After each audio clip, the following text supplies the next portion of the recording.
ఒక అందమైన పచ్చని అడవిలో చిన్న కోడిపిల్లలతో కలిసి ఒక కోడి నివసించేది. ఆ కోడికి ఒక ముద్దైన కోడిపుంజు ఉండేవాడు.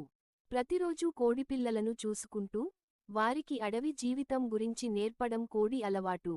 అడవిలో జాగ్రత్తగా ఉండాలి పిల్లలు, ఐక్యతే మన బలం అని కోడి చెప్పేది. ఒకరోజు కోడిపిల్లలు ఆడుకుంటూ అడవిలో కొంచెం లోపలికి వెళ్ళిపోయాయి. అప్పుడు అక్కడే పూల మధ్యలో దూకుతూ ఉన్న కుందేలు కనిపించాడు. ఎక్కడికి వెళ్తున్నారు అని కుందేలు అడిగాడు. మేము ఆడుకుంటూ వచ్చాం అని కోడిపిల్లలు ఆనందంగా చెప్పాయి. అంతలో దూరం నుంచి ఒక జింక వేగంగా పరుగెత్తుకుంటూ వచ్చింది. పిల్లలు, ఇక్కడ ఒంటరిగా ఉండకూడదు. అడవి అందమైనదే కాని ప్రమాదాలు కూడా ఉంటాయి అని జింక ప్రేమగా హెచ్చరించింది. కోడిపిల్లలకు భయం వేసింది. అప్పుడే కోడిపుంజు పెద్దగా కూశాడు. ఆ శబ్దం విని కోడి వెంటనే అక్కడికి చేరింది. మీరు సురక్షితంగానే ఉన్నారా అని అడిగింది. జింక, కుందేలు ఇద్దరూ కలిసి కోడిపిల్లలను ఇంటివరకు తీసుకెళ్లారు.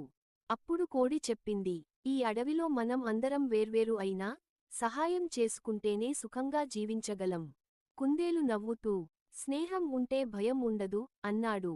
జింక కూడా, ఐక్యతే నిజమైన బలం అని చెప్పింది. ఆ రోజు నుంచి కోడిపిల్లలు మాట వినడం, జాగ్రత్తగా ఉండడం నేర్చుకున్నాయి. అడవిలోని జంతువులందరూ ఒక కుటుంబంలా మారిపోయారు. నీతి, ఐక్యత, స్నేహం, జాగ్రత్త ఇవే జీవితాన్ని సురక్షితంగా మరియు అందంగా మారుస్తాయి. ఒక అందమైన